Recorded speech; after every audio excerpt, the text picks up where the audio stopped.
This is Power Hour with Gabriella Power. Hello and welcome to Power Hour. I'm your host, Gabriella Power. Coming up on the show, we'll speak to a Latin America policy expert about the frank-talking maverick and president of Argentina, Javier Milei. He won the election in December after promising to unleash shock therapy to stabilise the country's economy. But 4 months into the top job, how is he doing it? And is it working? We'll also speak to political journalist John Fund about how voters in the US are concerned with election integrity in the lead up to November 5 and how the Democrats are responding as they attempt to get Joe Biden re-elected. We'll also cross to London to speak with our royal commentator Josh Rom about the King's latest engagement and his interview with the man who stars as Prince Andrew in the new Netflix drama, Scoop. But first, it's JK Rowling against Scotland and the woke. This week, the best-selling Harry Potter author was dragged into the spotlight once again for speaking out about women's rights and calling out some of the dangers of Scotland's new hate speech laws. To recap, Scotland's new Hate Crime and Public Order Act makes it an offence to stir up hatred with threatening or abusive behaviour on the basis of characteristics including age, disability, religion, sexual orientation and transgender identity. But hatred against women, well, that's still allowed. The Scottish Government insists that a separate law against misogyny is on the way, but there are genuine concerns that this law is designed to protect some while being used to silence others, such as those who wish to advocate for the rights of those who are born biologically female. Now, despite all of the online abuse and the trolling and threats that JK Rowling has received from trans activists over the years for daring to speak about the issue of women's rights, the Harry Potter author isn't backing down. She's taken the fight up a notch and sounding the alarm so bravely, she invited police in Scotland to arrest her for daring to misgender several trans people who also happen to be convicted rapists, pedophiles and activists who've made violent threats towards women. In a series of posts on X, JK Rowling argued that the new legislation is wide open to abuse by activists who wish to silence those who speak out about the dangers of eliminating single-sex spaces for women, who point out that crime data will become skewed if violent and sexual assaults committed by men are recorded as female crimes, as well as the unfairness of allowing males to compete in female sports. As always, JK Rowling has been hit with criticism for speaking about this very issue, but she has struck a chord because we're also seeing people right around the world rally in support of her, including UK Prime Minister Rishi Sunak, who insisted people should not be criminalised for stating simple facts on biology and pointing out that the UK has a proud tradition of free speech. Now, police in Scotland have confirmed that JK Rowling did not break the law with her tweets, so JK Rowling won't be arrested for now, but there's no doubt that this fight is not over. Of course, trans women are entitled to rights, respect and acceptance, but their rights should not come at the expense of those who are born biologically female. So what I can say after following this story closely, well done to JK Rowling for standing up for women's sex-based rights and what she believes in. Her bravery will surely inspire others to speak the truth. Let's turn our attention to the United States, where it appears voters are concerned with election integrity. On Tuesday, Wisconsin passed measures to restrict non-profit groups from sending grants to election officials to boost voter turnouts in blue areas. So, how is Biden's team responding? Joining us is political journalist John Fund. John, thank you for your time and thank you for joining us here on Power Hour. Last week, Vice President Kamala Harris announced a 4-part strategy to use the full force of the federal government to create a voter turnout operation that's designed to aid Biden's re-election. What does that tell us about Biden's strategy here and the concerns around election integrity? It tells you that Joe Biden and Kamala Harris are further behind in the polls than they expected to be. The latest Wall Street Journal poll of the 6 swing states shows Trump leading in all of them. And this is a desperation, break the glass in case of fire move. They are deploying the entire resources of the federal government. There will be voter registration officials at every citizenship ceremony. There will be people at Social Security offices. They're even taking people who do work-study programs at universities. These are people who work part-time to pay off their tuition. And what are they going to be doing? They're going to be working for, quote, nonpartisan voter registration efforts, almost all of which are going to be in Democratic blue areas. So it's an unprecedented mobilization of taxpayer funding on behalf of an incumbent administration. What impact do you think it will make? No one knows. You will never know, because when people go in to vote, they don't say that I'm here because some student signed me up and I wasn't interested before that. We do know that this will be focused on the swing states. There are only about 6 or 7 states that matter in this election because of the way the Electoral College functions. And as a result, people are battling for every single vote. I can just predict that there's going to be a lot less effort designed to get people in California, which is a blue state, or people in Texas, which is a red state, to vote. So in those 7 states that are critical, voters are going to be bombarded with so many messages. I think they'll probably go screaming from the building. Well, you mentioned the latest poll. Donald Trump is leading President Biden in 6 of the 7 most competitive states, according to the Wall Street Journal poll. And this is partly due to broader dissatisfaction with the national economy, deep doubts about Biden's capabilities and job performance. What do you make of this poll? We've seen them bounce around a little bit. How seriously should we take it as an indication of what will happen in November? I never take one single poll seriously, because polls have margins of error, polls have different methodologies. What I do take seriously is an average of all of the current polls that are reliable or reputable at the same time. And what we have in this poll is something that is replicated in other polls that show in the swing states, in all but one or perhaps all of them, Donald Trump still has a lead over Joe Biden, despite the fact that Trump and Biden are 2 of the most, well, perhaps the most unpopular presidential candidates in American history. So the answer is Biden is in trouble because all of the polls show him behind. Okay, well, look, US President Joe Biden says that Israel has not done enough to protect aid workers, that Israel mistakenly killed 7 people working for the aid charity World Central Kitchen in a Gaza airstrike. How badly are relations between the US and Israel deteriorating? Relations between the US government and the Israeli government are awful. They don't trust each other. They don't believe that the other side is playing fair. And there's great hostility. And Biden and Netanyahu make that palpable and very obvious. I think that what's going to happen here is the Israelis are going to continue a military campaign. The protests in Israel may be irritating to Netanyahu, but he will ignore them. And the real key to this is the attitude of the other Arab governments. The other Arab governments, of course, are attacking Israel's operations in Gaza, but they aren't doing anything about it. They're still trading with Israel. They're still allowing travel to Israel in many cases. And privately, Arab leaders will tell visitors, we don't like Hamas either. They're linked and are close to the Muslim Brotherhood, which we fear in the Middle East. And they ran Egypt for a while. We had to topple them. So the irony is, the big story is a lot of Arab governments do not wish Hamas well. They would like the Palestinians to get a better deal, but they don't trust Hamas. Looking at the relationship between the US government and the Israeli government, we have seen it deteriorate quite rapidly. Is that the way it's going to continue? Will we see Biden pull back from his support with Israel, as it seems to be hurting him politically in America? Well, if anything, I think he could ramp up the confrontation, because remember, Michigan is a critical swing state, and the Arab American community in Michigan is very upset about the U.S. policy in Gaza. So a lot of it depends on the facts on the ground. If there are more accidents like there were with these aid workers, Biden will be under great pressure to apply pressure to Israel. But I would remind everyone, the United States is still sending weapons, and that's not slowed down one bit. Let's look at the protests in Israel. On Sunday, thousands gathered in Jerusalem to protest against the Netanyahu government. Many feeling frustrated that the government just hasn't done enough to bring hostages home. Let's take a look.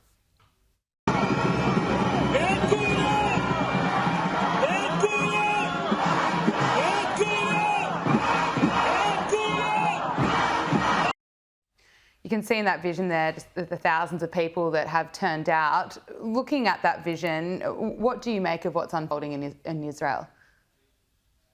Well, there is growing opposition to the Israeli policy, but the problem that the opposition has is explaining how they would have a better policy, because the problem is that Hamas is not going away, and Hamas has said if there's a ceasefire, we're not going to be bound by it.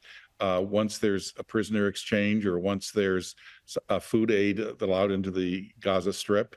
So what is the opposition's long-term solution? I haven't heard one. And as long as that's the case, and the fact that the Arab governments privately are not demanding that Hamas continue to run Gaza, the Israelis are going to feel emboldened that they have to solve this problem once and for all, smash Gaza, find some governing authority that can provide some kind of stability to the Palestinians. Until then, I don't see the Israelis backing down. That would probably topple Netanyahu's government. Okay, look, finally, before I let you go, John Fund, a different topic, the controversy around JK Rowling. Scottish authorities have confirmed that no action will be taken against the Harry Potter author for her gender-critical opinions online. JK Rowling challenged the new hate crime laws, daring police to arrest her for misgendering some trans people. What do you make of all of this? Are you relieved that JK Rowling won't be getting arrested? I think she's a brave lady. She basically was standing as a proxy for all of the people who would have been prosecuted over this hate crimes law. Now I think that's going to be impossible. You can't let someone as rich and famous as JK Rowling off the hook, even though she basically clearly violated the hate speech law. So in that case, no one can be prosecuted. And if they are, I suspect she'll start a legal defense fund to get them off the hook. This just goes to show that when you move to restrict free speech, in order to give in to the arguments of some extreme adolescent political actors, you're going to get a problem. And the problem is that a liberal democracy functions best when people are able to speak out. And that's what the Scottish government was doing. The irony is the Scottish gave us the Scottish Enlightenment, which was all about tolerance and free press. And what have they left us? With a Big Brother style authoritarian regime, which is trying to squelch speech. Is it a bit embarrassing for Scotland announcing these new laws and then JK Rowling essentially breaks them by misgendering and she won't be prosecuted? The Scottish government is very difficult to embarrass. We've seen that in scandal after scandal. The Scottish National Party seems to have no shame. On the other hand, I think the Scottish voters are waking up to the fact that they're badly governed. Their economy is not doing well. Their civil liberties are under assault. And there's a woke element in the country, which is basically destroying the traditional values of many Scottish communities. Political journalist John Fund, thank you so much for your time and speaking to us here on Power Hour. Thank you.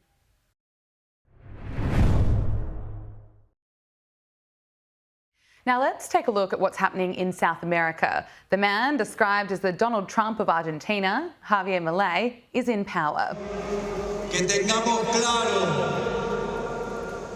que vamos a empezar la reconstrucción de Argentina luego de más de 100 años de decadencia, pero volviendo a abrazar las ideas de la libertad. Si bien vamos a tener que soportar un periodo de dureza, vamos a salir adelante. No hay noche que no haya sido derrotada por el día. After decades of socialism in Argentina, the new government is aiming to tackle the country's rampant inflation. Since assuming office in December, President Javier Milei has managed to reduce the monthly inflation rate from 25.5% in December to 13.2% in February. He's also introducing massive cuts to state spending, and the Libertarian economist is promising to slash 70,000 government positions in the coming months. To unpack his policies, we're joined by policy analyst on Latin America at the Cato Institute, Daniel Reisbeck. Daniel, thank you for joining us here on Power Hour. Firstly, how would you describe Javier Milei? Well, Javier Milei is an economist by training, and he's a libertarian economist, or he turned into a libertarian economist, I think, as you mentioned. But he's also a great showman. So before he was into politics or even into academia, He was a goalie in a semi-professional soccer team. He was also a lead singer of a band that, as far as I understand, played Rolling Stones covers. So he's also a showman, and he's very histrionic and very talented at communicating his ideas just to regular people. And that on the one hand, and on the other hand, the fact that Argentina had 130% levels of inflation at the time last year of the Argentine election helped him, especially because he was promising to slash inflation by shutting down the central bank and dollarizing the Argentine economy, which he has not done yet. But as you mentioned, he has taken numerous measures to rein in the state, which was completely out of control, especially in terms of spending and monetizing the debt, which is what caused the inflation in the first place. So he's doing a lot, even though he has difficulties getting a lot of his legislation through Congress because he doesn't have a majority. But in the first 3 months, there's certainly been a lot going on in Argentina. Yeah, how would you describe those first few months? He of course, made a lot of promises. Is he going to keep them all? Well, I think it's going to be difficult. The main promise in the campaign, as he said, was dollarization, which I have supported, and at the Cato Institute in general, we have supported in Latin America, not only in Argentina. And he has not gone through yet. I think that's a mistake. I think he should have already done it. But he has done a lot of other very positive things, in my opinion. For instance, deregulating the economy, getting rid of price controls, getting rid of rent controls, which is already having a very positive effect in the housing market. And in terms of Congress, it's going to be difficult because he only controls around 10% of the Senate. His party controls 10% of the Senate and around 15% of the lower house. So he's had to enter into a de facto coalition with other center-right parties that are not necessarily libertarian or as libertarian as he is. So there's a lot of negotiations and a lot of resistance from the political class. But the good news is that he can get a lot done through a decree, which is what he has done up to now. And there are elections next year for Congress. So if he maintains his level of popularity, which he has done up to now, potentially he could get greater support in Congress by next year. So he has maintained his popularity. Is he able to hold on to that momentum that he was able to build before getting elected? I think it will be difficult because, as you mentioned, inflation has gone down, but it's still projected to be at around 200% or perhaps a bit less this year, which is, of course, tremendous when you have triple-digit inflation, which is why dollarization would be such a positive move, because it's the fastest way to bring down inflation and to get rid of it basically permanently, especially in terms of double and triple-digit inflation. But to be fair to Milei, he did say in that speech where you showed a snippet in his inauguration speech, he was very forthright and honest about telling Argentines that things were very difficult. There was no money left after so many years of socialist misrule, and that there was going to be a lot of pain and suffering. So a lot of people, and you mentioned the comparison with Trump, have called Milei a populist, and you can see it in terms of the style. The policies are very different from those of Donald Trump, but also populists usually are not associated with telling people things that they don't want to hear, that they're going to have to go through tough times. It's usually telling them that if they vote for their party, everything is going to be wonderful and the country is going to turn into a utopia. And that's not what Milei has been doing at all. So I think until now, the people are giving him credit for that honesty. Okay. You wrote an article contending that Javier Milei, Argentina's first libertarian president, didn't rise to power in an ideological vacuum. Despite decades of socialism, Argentina already had a strong following for the principles of classical liberalism long before Milei rose to power. Can you tell us a bit more about this? Right. Well, of all the countries in Latin America, Argentina has by far the strongest network of libertarian think tanks and of academics, professors who teach free market economics in several universities. In fact, Milei's mentor, whom he cites as his mentor, is called Alberto Venegas Lynch Jr., and he's an adjunct scholar at the Cato Institute.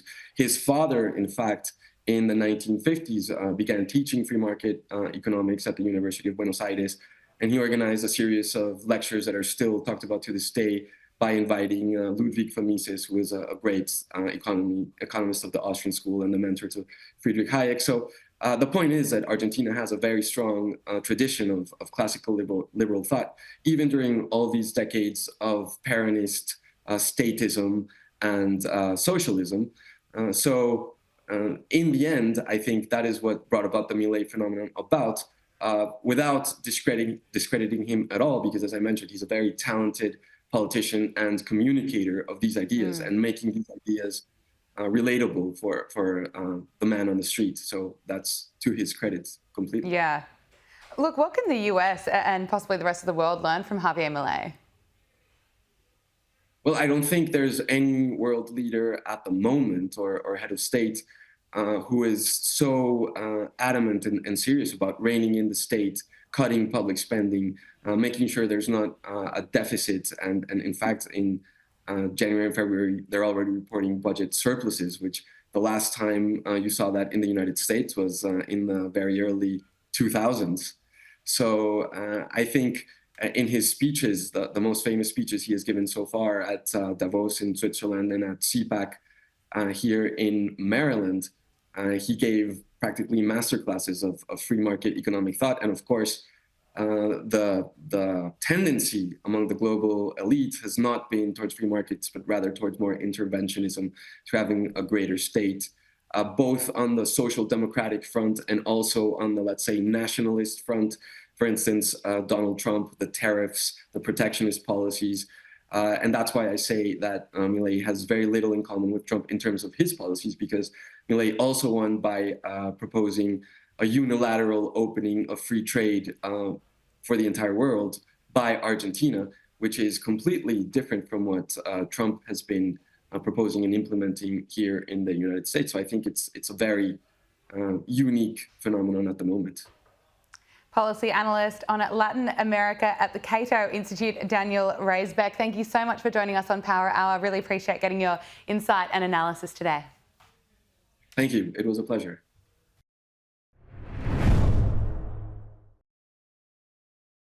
With the royal family battling health woes and the exiled Sussexes always causing controversy, the British royal family are constantly in the headlines. Now, Riley Sullivan is a reporter here at skynews.com.au and he's always across the royal news for us. Riley, thank you for joining us here on Power Hour. Thanks for having me. A story you covered this week was Sharon Osbourne and her stern criticism for Meghan Markle. Can you tell us a bit about what she said and the reaction? Yeah, well, look, obviously Sharon Osbourne, never shy about sharing her opinion. And we know that she's not a huge fan of Meghan Markle. She's come out this week, she basically said that the Sussexes turn up at the opening of an envelope. And she also said that none of their other ventures have worked. But fair play to her, Sharon also said, look, if Meghan sells the right product, this could be successful. And she did give Meghan her credit in that sense.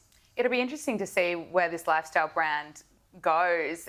Are you seeing more kind of fierce backlash to the launch of this lifestyle brand from Meghan? Yeah, I think it's been a very mixed response. On the one hand, there's people saying, look, this is Meghan cashing in on her title, cashing in on her connection to the royal family. But on the other side, look, I mean, Meghan operated The Tig, which was a lifestyle blog for several years before she married Harry.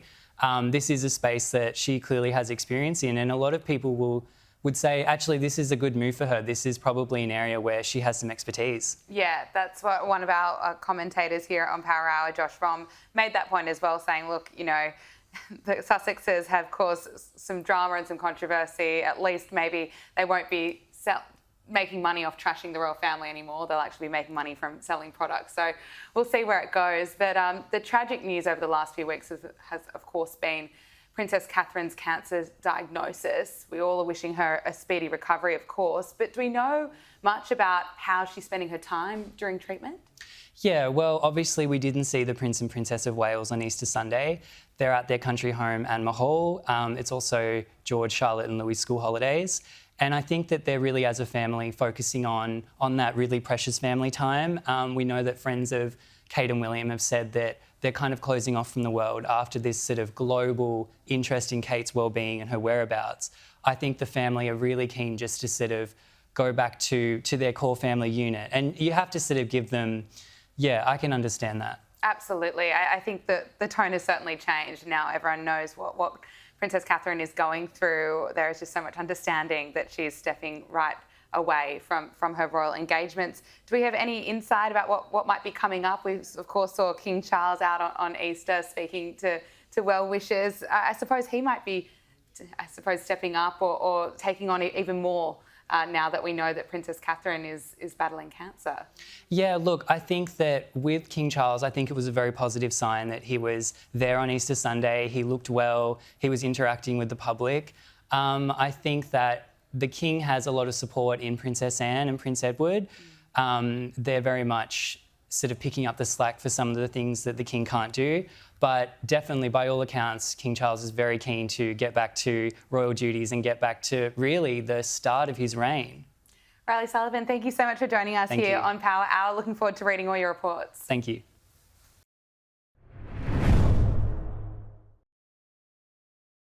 King Charles has made his most significant public appearance since his cancer diagnosis, going on a walkabout to greet well-wishers on Easter Sunday. Joining us now from London is royal commentator Josh Rom. Josh, great to speak to you again. Now, this was lovely to see King Charles out and about, and it was a surprise, wasn't it? This was a complete surprise. So we knew that he was going to be attending the church service. We didn't quite know exactly how he was going to get there. Some sources said he planned to walk down the hill. Others suggested that he might be driven down the hill.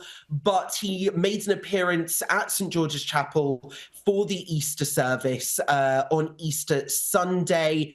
Very much at the beginning, before the service, he exited the car, appeared in fine spirits, was smiling, was waving. But what came as the biggest surprise was afterwards when he departed from St. George's Chapel. And what he did is he didn't just go on any normal walkabout of, he wasn't just, I think some of us expected him to just kind of stand back from the crowd, do a bit of waving, a bit of chatting, but he was up close and personal, not just shaking a couple of hands, shaking multiple hands, was in fine form, was laughing, appeared cheery. This is what King Charles does best. He does the walkabouts the best. This is actually what he loves to do more than anything. He loves interacting with the crowd. He loves getting to know people. He's got a great sense of humor as well.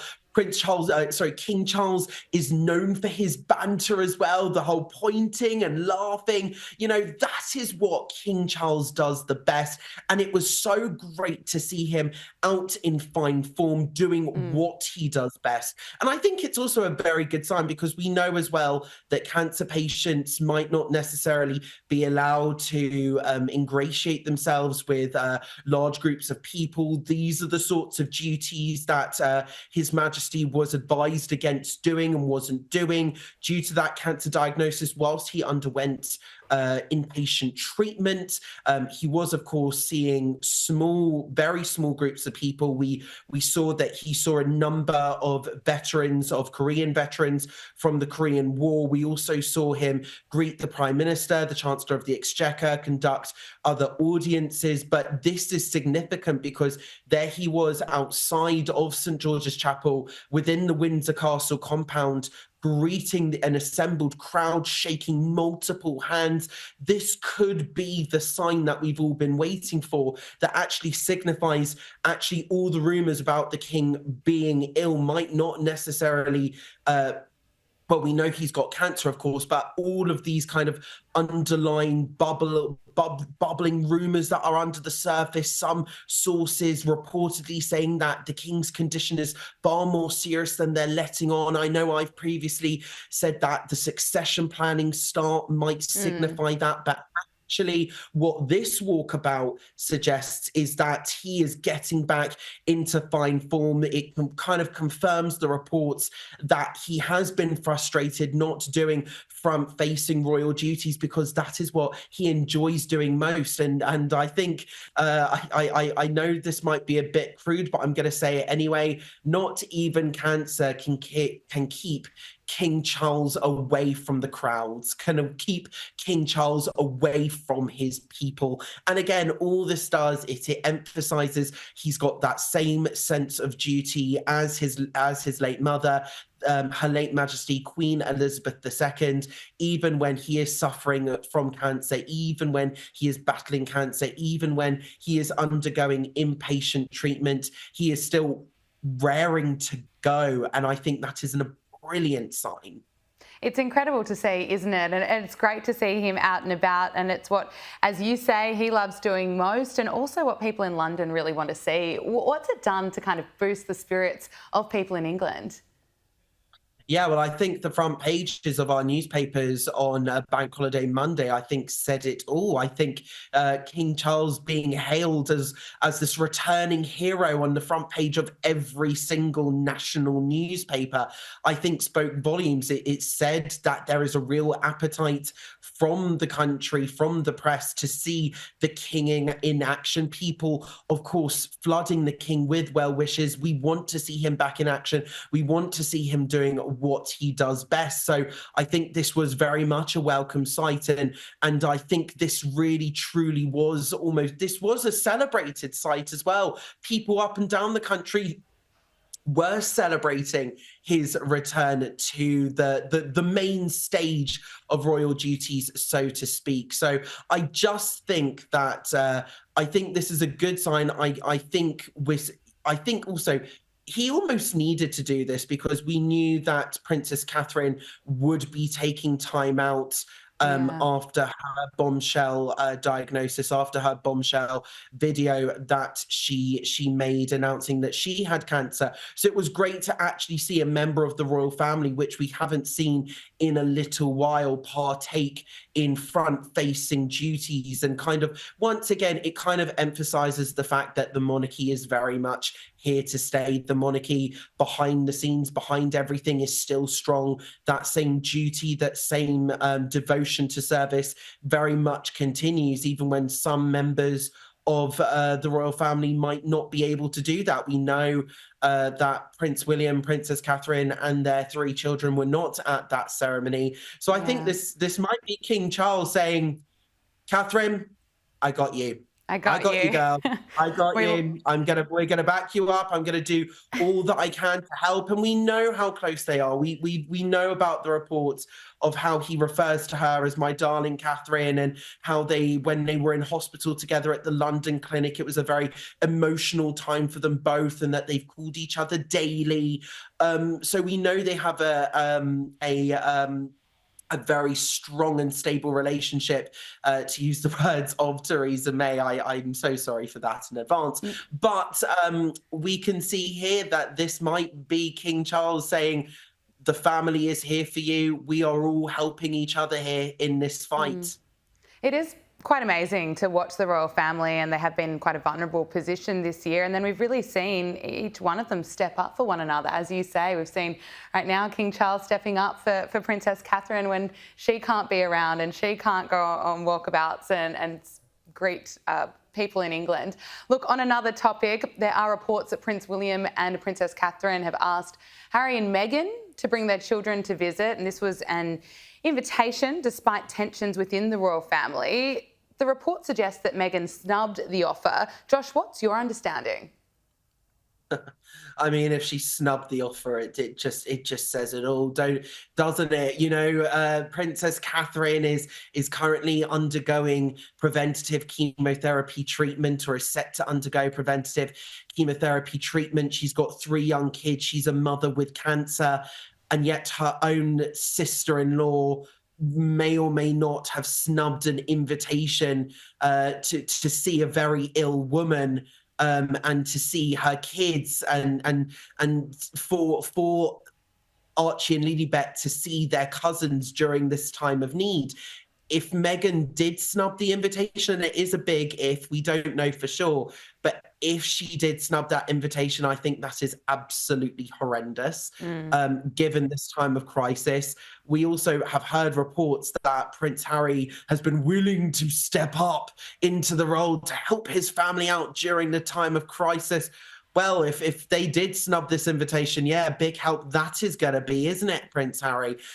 No, I think I was skeptical when I first saw the reports, and I saw these reports and actually very reputable I didn't just see the tabloids reporting on this. I saw some actually very reputable magazines also report on this. Magazines with strong royal connections, with strong sources.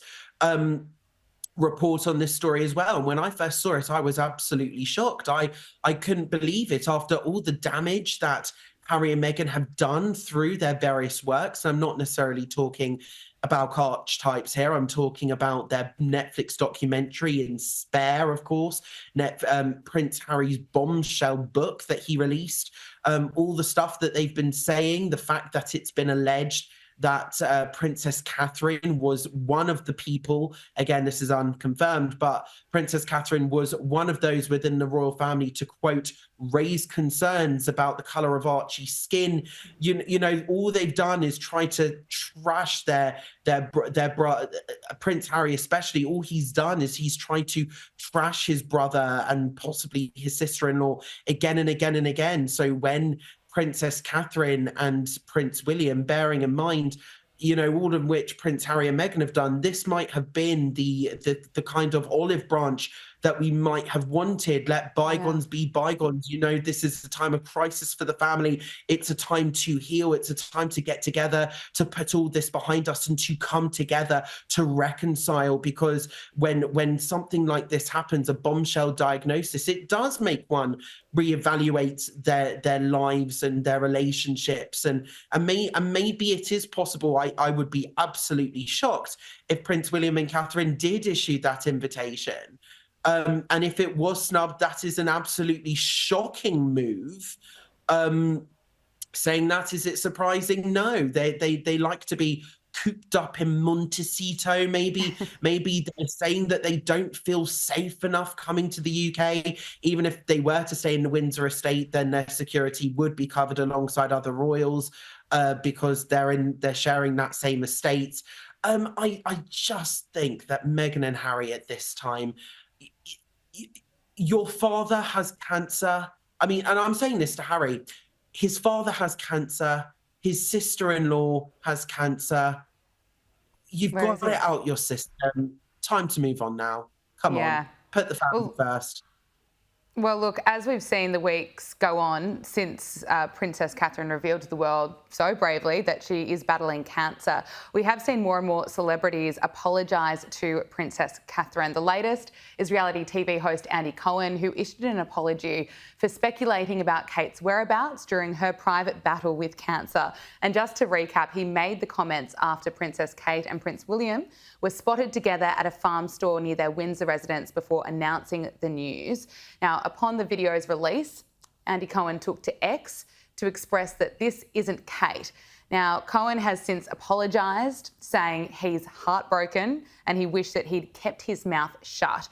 Josh, there really is a lesson in all of this, but I do have to, I suppose, congratulate I guess, I'm not sure if that's the best word, but I think it is a good thing that we are seeing people take responsibility for the comments that they have made online, and they're owning them. It's nice that the apologies are being made to Princess Catherine after so many of us engaged in the wild speculation.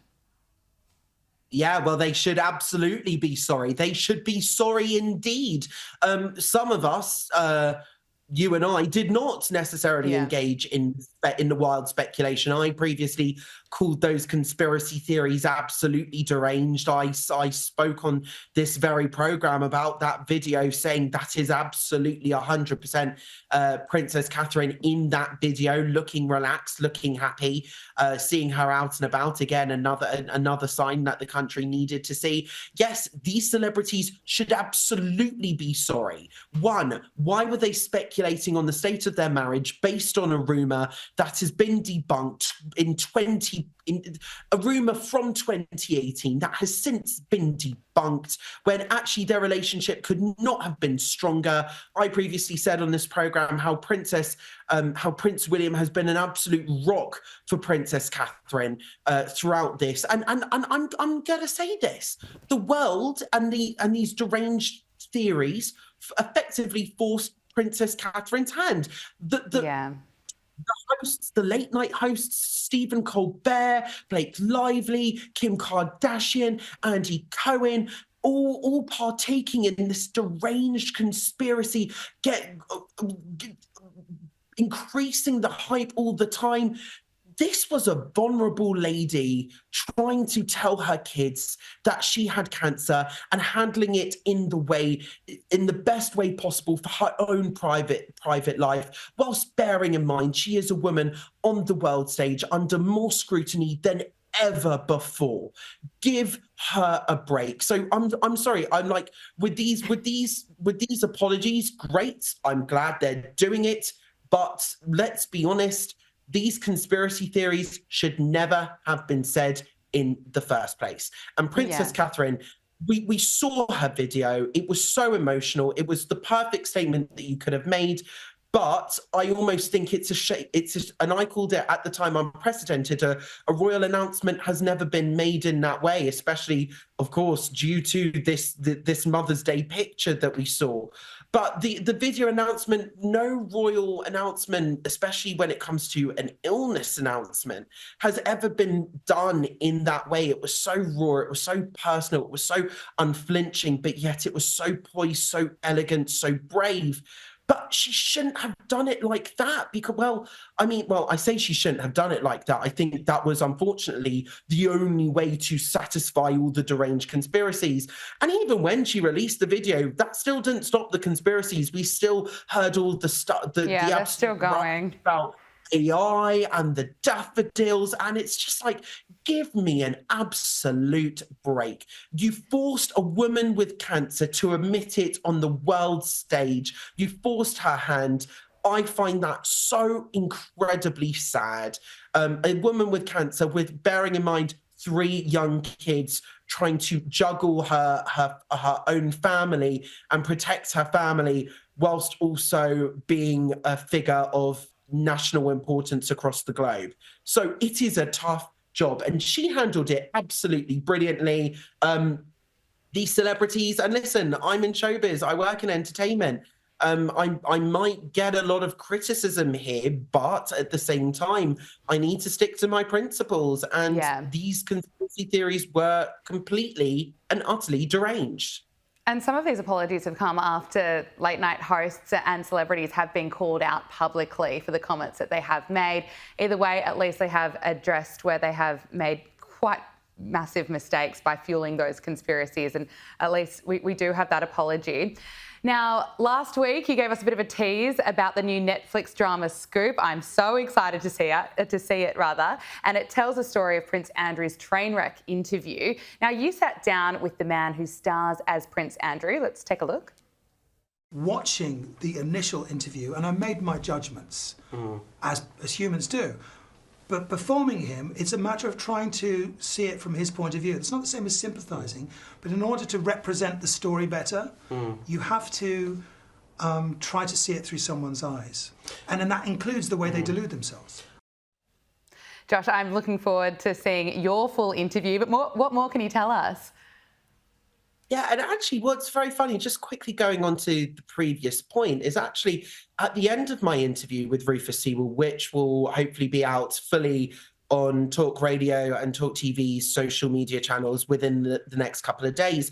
But what was very interesting at the end of the interview, because I asked Rufus, I said, and he was sat with director Philip Martin as well, who was the other man in the video. But I asked him, I said, do you feel uncomfortable releasing this film at this time, particularly because this is a time of crisis for the royal family? And what Rufus said is, we've got to remember that they're human beings. And I think that is a very big point at the moment, especially after the whole conspiracy theories that we've seen with Princess Catherine. I think people forget that she is a mother, she is a wife, she is a human being. And I think that's important to remember. But I will say this film, Scoop, on Netflix. It is a real nail biter. So, I mean, we've all seen that 2019 Newsnight interview with Emily Maitlis that effectively ended Prince Andrew's royal career. Well, we're about to relive it all over again, detail by detail. I'm talking no sweat. I'm talking Pizza Express in Woking, the absolute lot. And it's done in a way because I don't think it shies away from the fact that the audience know about this and that the audience is seeing these events in retrospect. So it doesn't shy away from that fact, but because of that, they take a very interesting tone. It takes an unsuspecting tone that we wouldn't be used to, because it's very serious subject matter. They kind of take the approach where some of the actions, particularly when it relates to Prince Andrew, is that it's so bad that it's laughable. So they kind of mix in these kind of elements of satirical comedy and blend it with intense and quite spectacular dramatization here. Gillian Anderson as Emily Maitlis. I mean, thank you, Netflix, for giving us a real Gillian Assance. I loved her in Sex Education. We all know her, of course, from The X-Files. Some of you guys might know her from The Viceroy's House, in which she starred alongside with Hugh Bonneville. I loved her in Sex Education, I said, and of course she played Margaret Thatcher in The Crown. So this is yet another iconic Netflix role. We've also got Billie Piper from Doctor Who fame, starring as the esteemed producer Sam McAllister, who booked and secured the interview for BBC Newsnight, that inspirational television producer who overcame all the odds to get the scoop of the century for the BBC. And Sam McAllister herself, the real life Sam McAllister, was an executive producer on this film. This film is based off of her memoir Scoops, in which she details many of her interviews that she produced for the BBC, not just this one. And of course, it's also got Rufus Sewell as Prince Andrew, and also Keely Hawes as Amanda Thirsk, his private secretary, who was later fired after the interview. It is a real nail biter. They've kind of turned it into a thriller. There are elements of it which are comical, which are laugh out loud funny, but yet it very much acknowledges the serious subject matter behind all of this, and that is the victims of the sex trafficking ring by Jeffrey Epstein. Josh Romm, thank you so much for joining us on Power Hour. My favourite guest, as always. We'll speak to you next week. Speak to you next week.